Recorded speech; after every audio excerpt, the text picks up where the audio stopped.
आज Doubtnut app download करें। Doubtnut पर अपने सभी गणित, रसायन विज्ञान, भौतिक विज्ञान और जीव विज्ञान के डाउट्स का करो सफाया।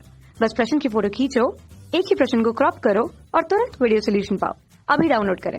नमस्कार दोस्तों, हमारा आज का प्रश्न है ऊर्जा प्रवाह से आप क्या समझते हैं?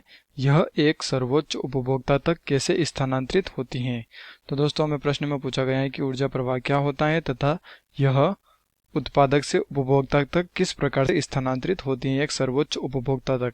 तो दोस्तों, आइए हम चित्र की सहायता से समझते हैं कि यह एक तंत्र है जिसे हम पारितंत्र के नाम से जानते हैं, या इसमें एक थल पारितंत्र होता है। ठीक है, यह एक थल पारितंत्र का चित्र है जिसमें जैव घटक और अजैव घटक दोनों होते हैं। अजैव घटक यानी कि वायु, मृदा तथा जल, और जैव घटक यानी कि जिसमें सभी जंतु आ जाते हैं, सभी जीव आ जाते हैं।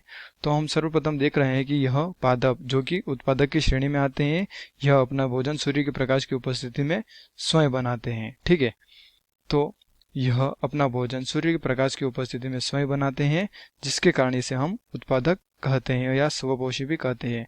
यह क्या करते हैं, सूर्य की जो विकिरण ऊर्जा होती है उस विकिरण ऊर्जा को यह रासायनिक ऊर्जा में परिवर्तित करते हैं, रासायनिक ऊर्जा उत्पादन करते हैं। ठीक है, और मान लेते हैं कि यह प्रकाश संश्लेषण की क्रिया के द्वारा भोजन बनाते हैं। इसके अतिरिक्त इनमें जो ऊर्जा होती है वह 10,000 किलो कैलोरी ऊर्जा होती है। कितनी? 10,000 किलो कैलोरी ऊर्जा।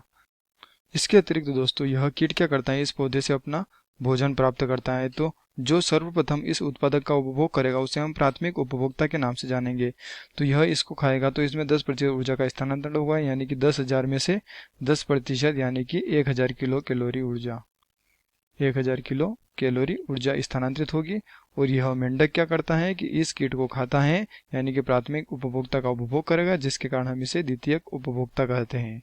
तो इसमें जो ऊर्जा का स्थानांतरण होगा वह 10% होगा, यानी कि 1,000 का 10% 100 किलो कैलोरी ऊर्जा। उसी प्रकार से अगर यह सर्प इस मेंढक को खाता है तो इसे तृतीयक उपभोक्ता कहते हैं, और इसमें जो ऊर्जा का स्थानांतरण होगा वह होगा 10%, यानी कि 10 किलो कैलोरी ऊर्जा। उसी प्रकार से यह चील जो सर्प को खाता है तो इसका जो ऊर्जा का स्थानांतरण होगा वह भी 10% ऊर्जा का स्थानांतरण होगा, और यह चतुर्थ उपभोक्ता होगा। तो इसमें 10% ऊर्जा का स्थानांतरण यानी कि 1 किलो कैलोरी ऊर्जा। तो जिस प्रकार से हमने देखा कि 10% ऊर्जा का स्थानांतरण हो रहा है और 90% ऊर्जा कहाँ जा रही है। ठीक है, तो जो 10% ऊर्जा होती है वह स्थानांतरित होती है, 10% ऊर्जा ट्रांसफर हो रही है। ठीक है, और जो 90% ऊर्जा होती है वह 90% ऊर्जा वातावरण में विसरित हो जाती है। यह जो जीव होते हैं, इन जीवों के जैविक कार्यों में यह ऊर्जा खर्च हो जाती है, चली जाती है। तो जिसके कारण हम लिख सकते हैं कि 90% ऊर्जा वातावरण में विसरित हो जाती है, वातावरण में चली जाती है। तो दोस्तों, जिस प्रकार के हमने देखा उत्पादक से लेकर यह जो उच्च उपभोक्ता है, चतुर्थ उपभोक्ता, इस उपभोक्ता तक जो ऊर्जा का स्थानांतरण हो रहा है उसे हम ऊर्जा प्रवाह के नाम से जानते हैं। किस नाम से?